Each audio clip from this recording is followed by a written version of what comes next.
예수님께서 그 40일 동안요, 부활한 이후에 그 제자들에게 나타나서 가장 강조해서 한 말이 하나님 나라의 일이었습니다. 그러니까 이거를 우리가 잘 이해하셔야 될 게 뭐냐면,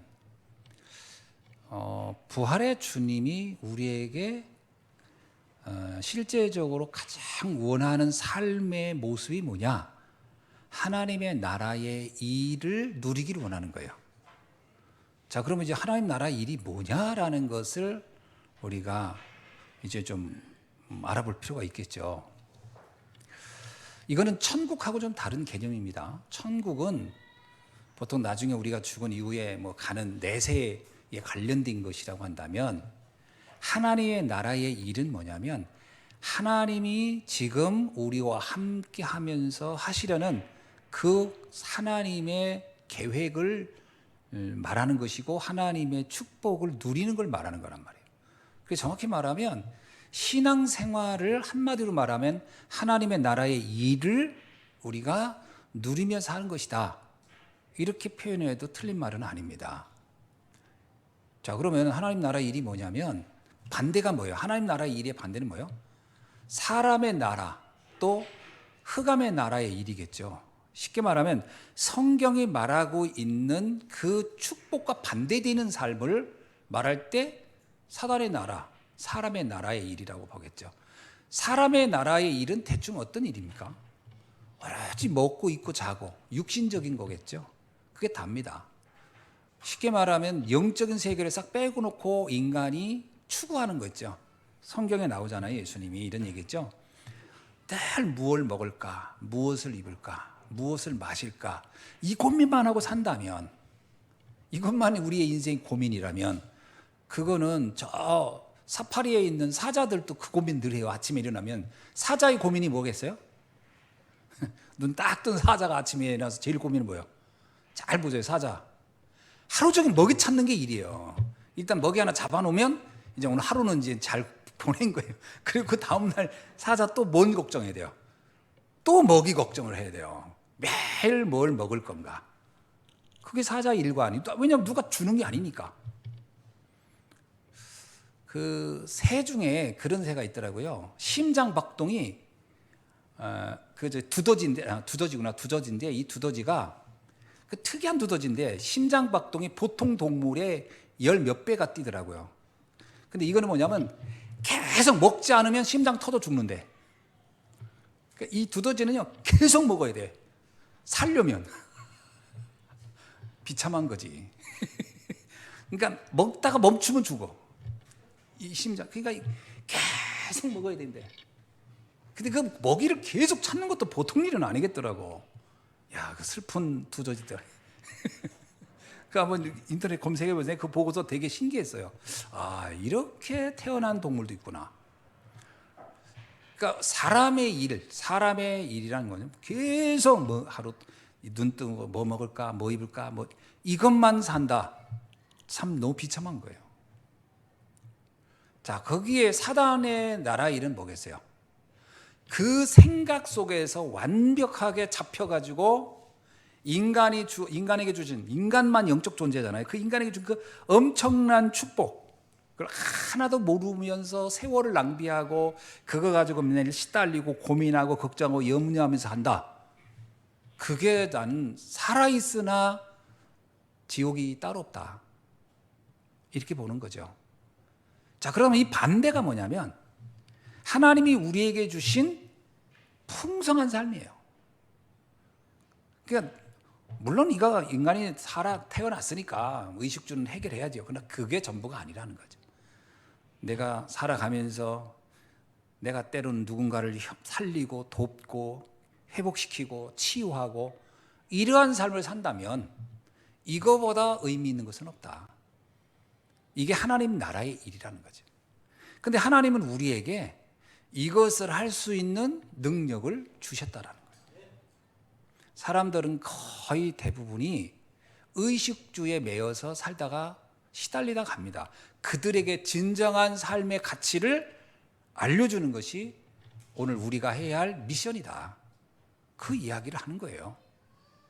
그래서 정확한 언약 속에 있는 자들이라는 오늘 제목을 잘 보세요. 그럼 그 정확한 언약이라는 게 뭐죠? 바로 영원한 생명, 복음에 대한 비밀을 아는 사람이라고 말하는 겁니다. 자, 복음을 모른다는 얘기는 뭐예요? 세 가지의 문제에 잡혀 있는 거예요. 하나는 뭐냐면 근본적으로 인간은 영적 존재인데 하나님을 모르고 사는 것 자체가 슬픈 비극입니다. 최고의 비극이에요. 하나님을 모르고 사는 거.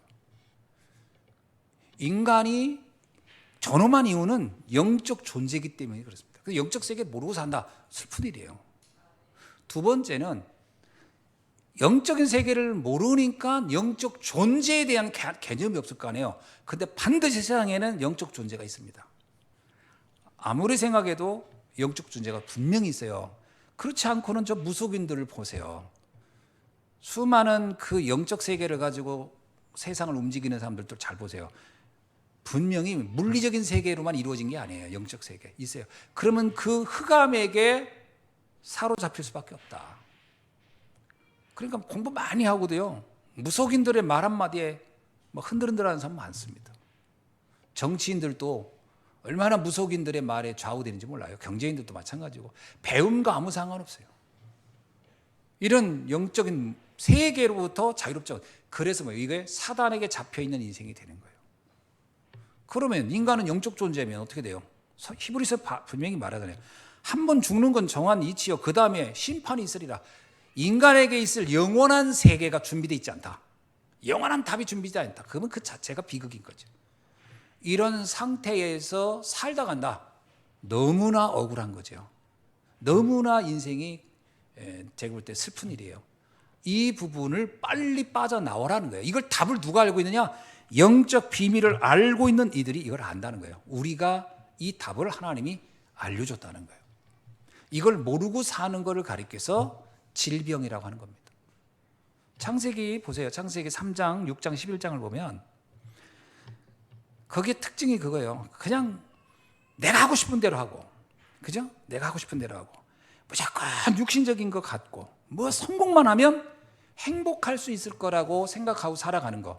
근데 그게 엄밀하게 말하면 영적인 질병이라는 거예요. 왜냐하면 거기에서 모든 인간은 만족될 수 없는 결핍이 시작되기 때문에 이 결핍은 영원히 해결이 안 되는 겁니다. 영적인 결핍은. 가지면 가진 만큼 더 갖고 싶은 게 인간의 욕망이에요. 그래서 여기에서 빠져나올 수가 없어요. 모든 사람은 이 함정에 다 걸려있다. 그래서 그걸 뭐라고 하냐? 올무 함정 틀이라고 표현하고 있는 거예요. 여기에 잡혀있거든요. 그러니까 끊임없이 이것 때문에 긴장하고, 이것 때문에 절망하고, 이것 때문에 상처받고, 이것 때문에 우울하고, 이것 때문에 슬프고 괴롭고 그런 거예요. 이 질병에서부터 빠져나오는 답, 그건 뭐냐? 그 환경과 아무 상관없는 참된 만족이 주어져야 되거든요. 그건 복음 외에는 그 결핍과 그 부족을 채울 수 있는 건 없다. 그래서 그리스도만 완벽한 답이라고 하는 거죠. 이 답을 알고 있는 우리가 답을 줄 수 있는 거예요. 그거를 정확한 언약이다라고 표현할 수 있습니다. 또 하나는요, 가난입니다. 가난이라는 게 단순히 돈이 없어 가난하다기보다는 늘 내가 결핍되어 있다고 느끼면 가난한 거예요. 특별히 정말 중요한 하나님이 내게 주신 시대적인 미션을 감당할 수 없다. 살리는 일을, 하나님의 일을 전혀 할 수 없다면 가졌어도 가난한 거예요. 그게 성경의 계시록에 보니까 7교회를 얘기하면서 너는 스스로 부하다고 하나 가난하다. 가졌으나 아무것도 생명 살리는 일에 쓰임을 받을 수 없다면 그 사람은 가난한 거예요. 그렇죠? 어떤 사람은 돈이 많은데도 늘 돈 걱정하면서 하는 사람이 있어요. 가난한 겁니다. 하나님의 일에 쓰임 받을 수 있다면, 그가 설사 경제가 많든지 그 상관없어요. 하나님의 요청에 쓰임 받을 수 있다면 그는 부유한 사람이에요. 그러니까 초대교회 성도들 보세요. 그 사람들이 돈이 많았나요? 아니에요. 그런데 안디옥 교회 성도들이 부유했냐? 그렇지 않습니다. 그러나 다른 어려운 사람, 힘든 사람들, 또 예루살렘 교회가 가난할 때, 힘들어할 때, 기근으로 고생할 때 이들이 모아서 그들을 돕습니다. 이들은 부유한 사람이에요. 뭐가 부유한 거냐? 내가 복음으로 누군가를 도울 수 있고 그것에 내 경제가 쓰여진다면 그거는 부유한 거예요. 그러니까 사람들이 가지고 있으면서도 가난한 사람이 너무 많아요. 그 많은 사람이 착각합니다. 전 통장에 돈이 많아야 뭘 한다. 근데 그거는 영원히 뭘 할 만큼의 만족은, 여유는 안 생길 거예요. 생각 재밌다면 어떤 사람이 들어요. 제가 연봉 1억만 되면 정말 아무 걱정 안 할 것 같다는 거예요. 근데 연봉 1억이 되잖아요. 그러면 그 연봉 1억이 되기 전에는 그냥 평범하게 옷 입고 평범하게 먹다가 1억이 되잖아요. 그러면 씀씀이가 바뀌어요. 옷도 메이커로 가고 차도 좀 비싼 거로 가고 갑니다. 이게 옮겨가요. 자연스럽게. 그럼 어떻게 해요? 또 모자라. 그러면 이제 한 5억이면 좋겠다. 그럼 5억이 되면 씀씀이가 또 바뀌어요. 차 한 대 가지고 만족이 안 돼. 이제 2대 있어야 돼. 그리고 또 이제 집도 좀 넓혀야 되고. 이제 뭔가 이제 전에는 뭐 그냥 시계가 가기만 하면 되는데 이제 가면 안 돼. 명품을 차야 돼. 또 모자라. 그럼 한 10억은 돼야 돼. 그러면 또 달라요. 이제 요트도 하나 있어야 될 것 같고. 집도 이제 그 휴양지마다 하나 있어야 될 것 같고. 또 모자라. 만족이 생기지 않습니다. 인간은 만족하는 존재가 아니에요. 두바이 가보셨어요? 고급 승용차가 그냥 막 밖에 그냥 널려 있잖아요. 그 사람들은 그 차 한 대 가지고 만족이 안 되니까 여러 대를 사놓은 거예요. 근데 그 모래바람에 쓰지도 못하고 그냥 그 페라리 뭐 그냥 람보르기니 이런 차들이 그냥 막 그냥 바깥에 그냥 택시가 람보르기니야. 두바이 가보니까 택시가. 그러니 그 만족이 안 되는 거예요. 인간이라는 것은 그래서 가난한 겁니다. 없어서 가난한 게 아니에요. 진정한 만족이 채워지지 않는 한 가난한 거예요. 다 가난한 겁니다, 사실은. 여러분 생각해 보세요. 우리나라의 대기업 회장들 만나서 만족하시냐고 물어보세요. 아닐걸요. 그래도 미국의 어느 회사 좀 회장 거기까지는 가야지 이럴걸요. 다 해방돼야 됩니다. 해방돼야 돼요, 거기서. 그래서 사도 바울이 이렇게 얘기했어요. 난 가난에 차든 부에 차든 난 상관하지 않는다. 난 어떤 상황이든 난 만족한다. 그게 부유한 자의 자세입니다. 주를 위하여는 복음을 위하여 쓸 수 있다라는 거죠. 세 번째는 무능입니다. 무능이라고 하는 것은 내가 하고 싶은 것과 할 수 있는 것 사이에 그 간격이 크면 클수록 무능한 거거든요. 우리는 하고 싶은 게 있고 할 수 있는 것이 있단 말이에요. 이제 그 간격이 커진단 말이에요. 그럼 거기서 우리는 우울해지고 거기서 나는 무능하다 느껴진단 말이죠. 그러나 사실은요, 내가 하고 싶어 하는 것이 과연 그게 진정한 의미의 목표가 있는가 생각해 봐야 돼요. 하나님이 과연 그걸 내게 원하는 건가? 거의 틀린 경우가 많거든요. 요셉은 자기가 노예로 가서 그 보디발 집에서 노예로서 그 집안에 채소를 키우고 일을 했어요. 그러면 그 사람의 기대에 의해서 그게 만족이 되냐 안 되냐를 볼 때는 우리가 볼 때는 그걸 어떻게 그런 걸 만족할 수 있겠냐. 근데 요셉은 상관없었습니다. 내가 설사 그 집에서 청소를 해도 나는 하나님이 이곳에 나를 이유를 가지고 파송한 현장이라고, 그것은 나의 선교제라고 여기는 순간 그는 만족했어요. 그래야 무능이 끝나는 거예요. 근데 내가 이거 할 사람이 아닌데 내가 어떻게 여기 가서 이걸 하고 있지? 그럼 자기는 무능한 거예요. 우린 자꾸 자기 자신을 그렇게 착각한다니까요. 하나님이 그 현장에 필요해서 나를 보냈다? 그럼 무능한 게 아닙니다. 과거에 제가요, 뭐 여러분도 비슷할 겁니다. 다니면서 이렇게 비교가 되더라고요. 이렇게 지나가다 큰 교회 목사님들 보거나 보면 부럽고, 또 한편 부러운 것에서 끝나는 게 아니야. 또 하나 나를 되돌아보면서 나는 왜 이렇게 무능하지? 나는 왜 저런 걸 못하고 있지? 나는 왜 이렇게 능력이 없지? 그러니까 되게 울적한 거예요. 그 울적함 끝나면 거기서 끝나지 않아요. 사람 그 다음 단계로 넘어가요. 정호 목사는 분명히 뭔가 나쁜 짓을 해서 저렇게 컸을 거야. 비하를 해야 내가 보상받는 거야. 그리고 또 하나, 내가 무능한 게 아니야. 나는 특별한 일을 하고 있어. 나를 위로하는 거지 만족이 되는 게 아니에요. 사람은 희한하게 그것을 날 피하고 싶고 빠져나오고 싶으니까 그런 식으로 하니까요. 하루가 지나고 나면요, 저녁에 집에 가면 힘이 빠져가지고 밥맛도 없어. 그리고 저녁 되면 잠도 안 와. 아침에 만난 사람, 본 사람들 생각나가지고 그 인간 어떡. 그럼 계속 그 사람들을 가지고 자꾸 이렇게 계산치는 겁니다. 그 표정은 저렇게 졌지만 분명히 집안에 불행이 있었을 거야. 그 사람이 불행해졌으면 좋은 거지. 그래야 내가 위로받는 거라. 사실 그게 얼마나 못된 생각입니까? 그러니까 나보다 잘난 사람은 다 불행해야 되기를 원해. 이게 왜 그러냐면 무능을 숨기고 싶은 거예요. 무능을 숨기고 싶은 거예요. 어느 날 깨달았어요. 아니다. 하나님이 나에게만 준 유일한 현장, 축복의 자리에 여기에 나를 하나님이 특별히 이곳에 나를 보내셨다. 그 생각하니까 얼마나 감사한지 몰라요.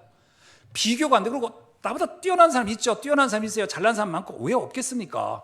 하나님은 저분은 저렇게 쓰시는 거구나. 지난번에 김영석 씨라고 통일부 차관 같이 만나서 식사하는데 내 옆에서 같이 먹었거든. 얘기를 이렇게 식사하면서. 근데 그분이 이렇게 하다 내가 물어봤어요. 참 장하님은 학교 어디 나오셨어요? 그냥 부끄럽습니다. 그냥 한국에서 나왔고 미국에서 나왔어요 이러더라고. 내가 한국에서 어디 나오셨더니 막 웃더라고. 그랬더니 앞에 있는 분이 얘기해. 서울대 나왔겠지. 그리고 또 미국 가서 유학도 했겠지. 이제 이렇게 다른 분이 설명을 해주는 거예요. 이제 우리가 그냥 편하게 얘기를 한 거거든요. 근데 이분이 뭐라고 하냐면, 내가 오늘 목사님들 만나니까 목사님들처럼 이렇게 훌륭한 분은 내가 정말 이렇게 막 영광이라는 거예요. 아니 내가 그분이 이렇게 영광이 됐다니까요. 그분이 날 보더니 이렇게 목사님 만나서 우리 이렇게 영광이라는 거예요. 그래서 내가 학교 학번이나 이런 걸 치면요 얼마나 이게 비교가 안 되잖아요. 그러나 영적인 의미로 보면요 아무 문제가 안 되는 거예요. 하나님은 나에게 맞는 현장에 가장 적합한 축복을 하나님은 예비하고 그것을 나를 파송하셨다. 그러니까 여러분 그 믿음이 있어야 돼요. 그 내가 학교에 가가지고 우리 대학생들 처음에 가서 이렇게 같이 메시지 할 때 초기에, 지금은 그런 친구들이 많이 없어요. 제일 많이 듣는 게 뭐냐면 꼭 이런 얘기합니다. 저는 이 학교 오고 싶지 않았는데 어떻게 왔어요. 저는 학교 꼭 옮길 겁니다. 그 학교에 대한 그 보람도 자부심도 하나도 없는 거야. 다 학교 떠난다는 얘기만 하고 있는 거예요. 그만큼 자기 자존감이 약한 거예요. 아니에요.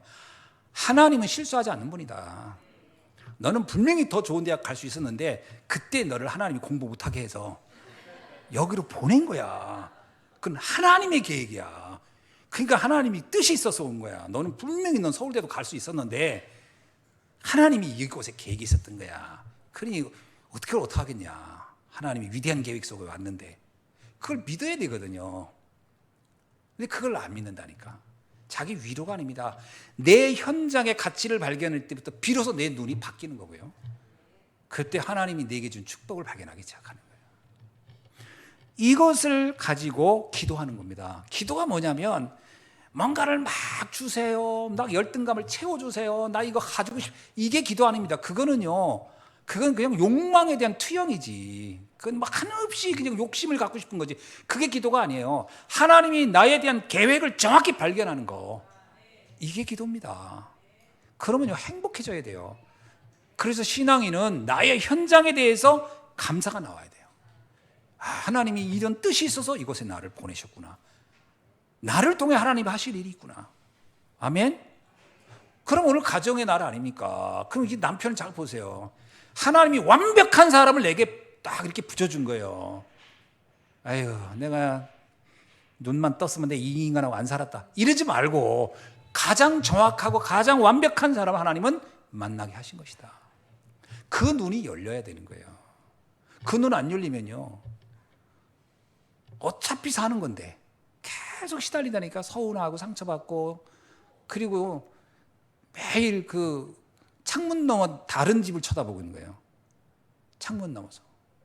그 옛날에 그런 생각을 많이 했잖아요. 우리 두 갈래 길 시 있죠. 플로스트 같은 거. 다른 길에는 뭔가 더 좋은 게 기다릴 거라는 착각. 그 길 가봐도 똑같습니다. 지금 내가 가는 길이 최고의 응답의 길입니다. 그걸 딱 믿으셔야 돼요. 그걸 기도하면서 누리는 거예요. 하나님은 이 정확한 언약, 그죠?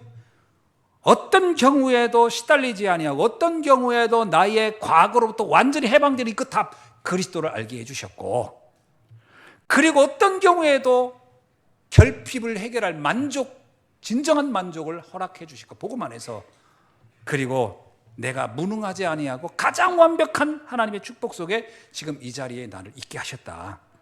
이 비밀을 가지고 있어야 되는 거예요. 그 사람이 비로소 그때 가지고 현장을 볼 때 미션이 나오는 겁니다. 그렇다면 내가 할 일이 뭐지? 그게 나와야 돼요. 근데 이거부터 안 되는데 뭘 미션을 감당합니까? 미션 감당 못 합니다. 아니, 내가 계속 뭔가 만족스럽지 않고 뭔가 다 실망스럽고 늘 비교하고 내가 늘 상처 속에 있고 열등감 속에 있는데 무슨 미션을 감당을 어떻게 해요? 그러니까 옛날에 그랬잖아요. 명절 때 저기 친구, 이렇게 고향 친구 만나고 가지고서 울적해지는 사람들. 가서 꼭 이럽니다. 아유, 제 고등학교 때 아무도 공부도 못한 게 어떻게 남자 잘 만나가지고 저렇게 돈 벌어가지고, 이런 식으로 보고 오면 인생이, 미션은 고사하고요, 내 인생이 명절날 무너지기 시작하는 거예요. 그냥 미션은 그게 아니에요. 누구를 만나든지 하나님이 내게 주니 완벽한 답을 전해주는 거예요. 보여지는 게 전부가 아닙니다. 보이지 않는 세계의 그 아픔과 고통 속에 있는 이들이 보여야 돼요. 그들을 도우라고 하나님은 나에게 이 복음을 주신 거예요. 보디발이 그 요셉에 갔을 때, 보디발은 주인이고 요셉은 노예지만, 노예인 요셉의 눈에 보디발은 어떻게 보였어요? 한없이 아픔 속에 있고 한없이 방황하는 사람이었어요. 그 사람은 그 나라 최고의 정치가요, 권력자요, 전쟁 영웅이지만 그건 겉으로 보이는 모습이고, 그 사람의 속 사람은 어땠어요? 가정이 다 무너져 있고 아픔 속에 있었어요. 요셉이 그걸 본 거예요. 그래야 요셉이 미션이 찾아지는 거예요. 내가 이 가정을 살려줘야 되겠다. 입장 보세요. 누가 누구를 살려요? 노예가 주인을 살린다고 하고 있잖아요. 근데 이게 안 보이면 나는 가서 비참한 노예로 살다 가는 거예요. 그게 아닙니다. 여러분은 이 시대 살릴 전도자로 이 시대에 부르신 줄로 믿습니다. 이 미션을 갖는 거예요. 그게 하나님의 나라고 그게 오직이고, 그걸 가지고 땅끝까지 가서 전하라는 거예요. 그거 없으면 아무것도 안 돼요. 그러니까 이 비밀 없으면요, 전도한다고 갔더니 굉장히 잘 사는 집 갈 수도 있어요. 보는 순간 누가 그러더라고. 전에 오래전인데 갔더니요, 목사님 말도 마요. 그래서 왜 했더니 집에 들어갔더니 쇼파가요 완전 물소 가죽으로 돼 있는데 그 쇼파 하나가 막 몇 천만 원이래요. 그 얘기 듣는 순간 기 죽어가지고 그다음 말이 안 나오더래. 뭔 전도가 됩니까? 그 가죽 쇼파 하나 보고서 이미 입이 봉해져 버리면. 그렇게 해가지고 무슨 전도가 돼요? 보여지는 그게 전부가 아니라 그 내면에 있는 그 아픔이 보여야 돼요. 당신들이 얼마나 마음이 허전하면 1,000만 원짜리 물소 가지고 앉혀놓고 허무하게 앉아서 고독한 인생을 살겠는가? 답을 줘야 되겠다. 그게 중요한 게 아니거든요. 사람이 화려하게 치장할 때는 그 안에 허했기 때문에 그래요. 그 안을 채워줘야 되겠다. 이게 내가 해야 할 미션이다. 그래야 전도자의 삶을 살 수 있는 거예요. 아멘. 이것을 237 모든 나라, 참 그건요, 문화가 달라도 똑같아요. 인간은 언어권이 달라도 똑같고 다 똑같습니다. 참 신기한 게요, 어느 나라를 가든지 이 복음을 말하면 그 인간의 본질적 상태는 똑같다라는 거예요. 그래서 237 5천 종족이 다 똑같이 복음이 필요해요. 이것이 하나님이 우리에게 준 이면 계약이라는 거예요. 우리만 가지고 있는 비밀이죠. 오늘 여기 계신 여러분은 그 이면 계약 비밀을 가진 분인 줄로 믿습니다.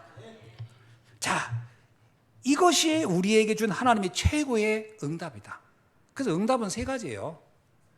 인생 모든 문제 해답자이신 그리스도가 내 응답이고, 어떤 상황이든지 하나님 나라를 누릴 수 있는 것이 응답이고, 그리고 그 누구도 할 수 없는 이 영적 비밀을 가지고 답을 줄 수 있는 증인으로 나를 세웠다는 것이 응답입니다. 뭐 돈이 많아도 그게 응답 아니에요. 그거 다 지나가는 겁니다. 그죠? 저기 그 공동묘지 가보세요. 다 과거에 기라성 같은 일들을 했지만 한 뼘 그 무덤으로 끝나는 거예요. 인생은. 그게 중요한 게 아니에요. 어떤 상황이든 상관없이 답을 줄 수 있는 나, 그게 응답인 줄로 믿습니다. 이것을 하나님은 뭐라고 하냐, 말씀을 통하여 지금 우리에게 이걸 이루고 계시다는 거예요. 그래서 이 말씀이 굉장히 중요합니다. 말씀은 살아있고 운동력 있고, 말씀은 사람들의 모든 관절과 골수를 쪼개기까지, 하나님의 말씀은 완벽한 답이에요. 난 아무리 생각해도 하나님의 말씀을 읽으면서 이거보다 완벽한 것은 없다. 뭐 이제 상담을 하고 뭐 심리학 공부도 해보고 뭐 하면 다 그럴듯하거든요. 근데 그게 다 일시적인 거예요. 인간의 근본에 대한 만족은 말씀에서 나옵니다. 왜냐하면 인간을 가장 잘 아는 게 하나님이시기 때문에.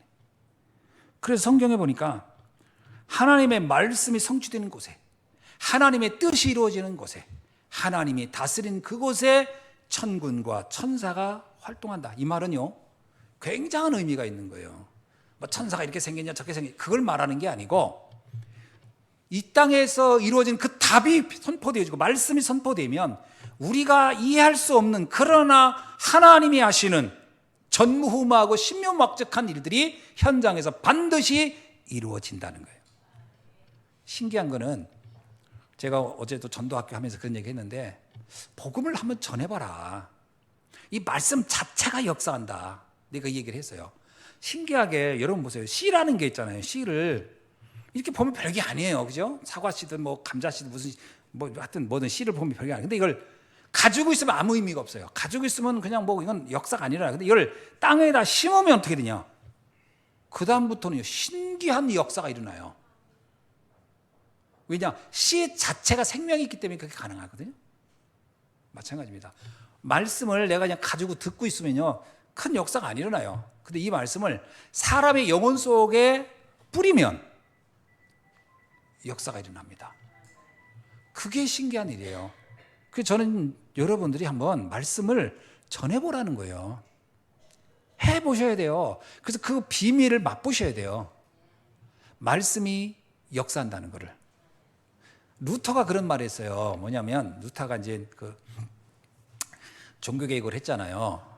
근데 종교개혁을 하고 나서 루터에게 온 첫 번째 그 결과가 뭐냐면, 루터로 사형선고 내려서 죽이려고 했단 말이에요. 그래가지고 루터가 그거를 어떻게 할 길이 없으니까 숨었어요. 숨어가지고 사실은 독일의 어느 시골에 숨어가지고 사냥꾼처럼 분장하고 그 안에서 그런 조용히 성경 번역밖에 한 게 없어요. 그런데 신기하게도 루터는 뭘 느끼냐면, 말씀이 역사한다는 확신이 있었거든요.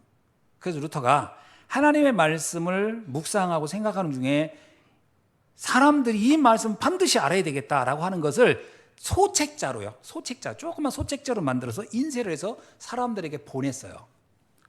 근데 신기한 일이 일어난 게 뭐냐면요, 그때 당시 교황청은 날아간 새도 떨어뜨릴 정도 대단한 거였습니다. 그리고 이 교황청이 욕심이 얼마나 많았는지 여기저기 그냥 재산 끌고 막 돈, 부동산 뺏어가고 이런 일들을 막 할 때였어요. 그러니까 이 각 지역에 있는 그 영주들이 그 교황청에게 빼앗긴 땅이 한두 가지가 아니고, 그러니까 너무너무 이게 이제 그 관계가 안 좋을 때인데 이 교황청을 누구도 말을 못 하는 거예요. 근데 신기한 일은 루터가 말씀을 가지고 묵상하고 소책자를 해가지고 인쇄한 것이 전부인데, 놀라운 것은 교황청이 그 뺏었던 땅들을 돌려주는 거예요. 막 여기저기. 그리고 교황청의 힘이 급격히 줄어드는 거예요. 사람들이 뭐라고 했냐면, 야, 이거 어떻게 이런 일이 일어날 수 있냐. 그러면서 막 루터를 찾아와가지고 막 이럴 때일수록 우리 뭔가 해야 된다 막 이렇게 했거든요. 루터가 한 마디 있어요. 아니다. 내가 한 게 있더냐. 난 여기 숨어서 사냥하고 말씀 쓰고 그거밖에 한 게 없다. 그런데 실제로 역사는 상상할 수 없는 교황청은 무너지고 있고, 수많은 현장에 변화는 일어나고 있다. 무엇이 했겠느냐? 답을 딱 했어요. 하나님의 말씀이 역사하고 있는 것이다. 하나님의 말씀이 역사하는 것이다. 이런 걸 믿으셔야 돼요.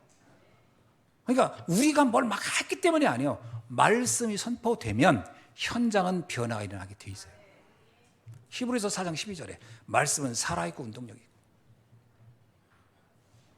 오전에 얘기했잖아요. 사람의 말도 사람의 마음을 흔든다고. 그죠? 사람의 말도 사람의 마음을 흔듭니다. 하물며 하나님의 말씀이 어떻겠느냐? 굉장합니다. 상상을 초월한다. 여러분 그걸 믿으셔야 돼요. 그러니까 저는 가끔 그런 생각이 들어요. 이렇게 자살을 반대하면 살자. 누가 자살하려고 하면 살자. 살아라. 그래가지고 살 수 있는 사람 별로 없어요. 또 살자 뒤집어 놓고 자살하고 죽게 되니까 그거 힘 없습니다. 그거 말 또 뒤집어 놓으면 자기 죽는 거니까. 그렇게 해서 힘이 없어요. 하나님의 말씀이 들어가면 바뀌어요. 신기하게 바뀌어요. 말씀이 들어가야 돼요. 그것이 바로 시편 103편 20절 22절의 말씀입니다. 그래서 하나님의 말씀이 선포될 때에 주의 천군 천사가 역사한다라고 다윗은 고백하는 거예요. 오늘 이 비밀이 여러분의 현장에서 일어나길 주의 이름으로 축원합니다. 정확한 언약 속에 있는 자들, 그렇다면 이것을 정말 믿고 여러분이 조금만 묵상한다면 놀라운 일들은 일어날 것입니다. 지금 결단하세요. 아무것도 걱정할 게 없다. 내가 복음 안에 있다면. 아무것도 염려할 게 없다. 하나님의 말씀이 내 안에 있다면. 아멘입니까? 예. 그때부터 일어나는 게 세 가지가 있어요. 신기하고 놀랍게도요, 어둠이 거쳐갑니다. 신기해요. 그렇게 답답하고 그렇게 막막하고 그렇게 걱정되던 것들이 어느 날 조용히 없어져요. 흑암이 떠나간다. 여러분 불을 탁 비치면 어둠을 물고 떠나라 안 해도 어둠은 사라지듯이 하나님의 말씀 빛이 비치면 내 삶 주변에 들여왔던 어둠은 조용히 떠납니다. 두 번째는요, 전에 누릴 수 없던, 전에 알 수 없었던 평안이 나를 사로잡습니다. 여러분의 인생의 평안이. 참, 그리고 평안해지면 나오는 게 있어요. 참 감사하다, 참 행복하다. 이게 나오는 게 정상이에요. 생각해 보세요. 여러분의 오늘 하루 또는 평상시에 내 입에서 나오는 단어 중에 감사하다, 평안하다, 행복하다 이 단어가 많았습니까? 힘들다, 피곤하다, 죽겠다, 걱정된다, 염려된다, 이런 단어를 많이 썼습니까? 이게 언제 이게 바뀌냐면요, 의지를 가지고 지금부터 내가 긍정적인 말을 써야지, 안 됩니다. 긍정적인 말을 사용한다고 해서 되는 게 아니에요. 그거는 작심삼일 3일도 못 가. 아침에 나올 때 그래, 오늘은 긍정, 완전 긍정, 절대 긍정, 짐신 긍정. 그런데 갑자기 누가 가서 한마디 차 한 대 툭 치거나 전화 하나 와가지고서 야, 너 지금 큰일 났대 이러면요, 에이, 그러면서 금방 그 긍정이 새처럼 날아가, 구름처럼 사라져, 없어집니다. 의지를 가지고 되는 게 아니에요. 절대 안 돼요. 언제 되느냐? 하나님의 말씀이 내 안에 담길 때. 신기하고 놀랍게도요, 괜찮은데, 상관없는데 이렇게 됩니다. 전에는 죽을 것 같고 막 미칠 것 같고 숨 막힐 것 같았는데 하나님의 말씀이 내 안에 있잖아요. 그럼 그런 일이 탁 터져서, 그런데 괜찮은데, 괜찮겠지, 되겠지, 이렇게 된다니까요. 제가 얘기 안 했습니까? 제가 가장 힘들 때 어떤 말씀이 나를 숨통 튀게 했냐? 로마서 8장 28절에 했어요. 하나님을 사랑하는 자, 그 뜻대로 부르심을 입은 자들에겐 모든 것들이 합력하여 선을 이루느니라. 저는 그 말씀이 처음에는 예사로 들렸어요. 그냥 그런가 보다 했는데, 이 말씀을 묵상하면 묵상할수록 힘이 나는 거예요. 그래, 모든 것들이 합력하여 선을 이룬다. 좋은 일이든 나쁜 일이든 슬픈 일이든 걱정되는 일이든 불행한 일이든 즐거운 일이든 상관없다. 모든 것은 합력하여 선하게 되겠구나. 하나님이 그렇게 만드시겠구나 라고 딱 믿었어요. 그날부터요, 이런 일 저런 일이 터지잖아요. 그럼 일단 그 생각을 먼저 해요. 하나님, 오늘 또 이 사건이 나를 선하게 하시겠구나. 이렇게 생각이 되면 그 함정에서 내가 빠져나오더라고요. 물론 이제 그 빠져나오는 시간이 좀 시간이 있을 때는 있어요. 어떤 때는 일단 짜증 먼저 내고 빠져나와요. 화 한번 내고 빠져나와. 아, 정말 이럴 수가. 그랬다가도 아니지. 선하게 하시겠지. 믿음이 딱 오는 거예요. 그러면 실제로 지나고 나면 아무것도 아니에요. 막 그때는 막 망할 것 같고 절대. 그래서 망한 적이 없다. 아멘? 예. 그리고 있으면요, 뭐가 오냐?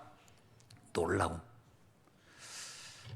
누구도 모르는 전무후무한. 전무후무하면 전에도 없었고 이후에도 없는 오직이라는, 이건 하나님이 하시지 않고는 될 수 없는 일이구나. 이것이 보인다는 거예요. 오직 유일성 재창조. 놀랍지 않습니까? 그거를 저는 이제 성경을 보니까 이렇게 나오더라고요. 오직 유일성 재창조를 이렇게 표현하게 돼 있어요. 신묘막측하다. 신묘막측하다만 뭐라고 설명할 수가 없는데 하나님이 하셨다. 이 축복이 여러분의 인생에 매일 나타나길 주의 이름으로 축원합니다. 기도하겠습니다. 하나님 감사합니다. 오늘 또 주신 말씀을 통해서 우리의 인생에 완벽한 답을 가지고 오늘도 참된 감사와 평안을 누리며 승리하게 하옵소서. 예수 그리스도의 이름으로 기도하옵나이다. 아멘.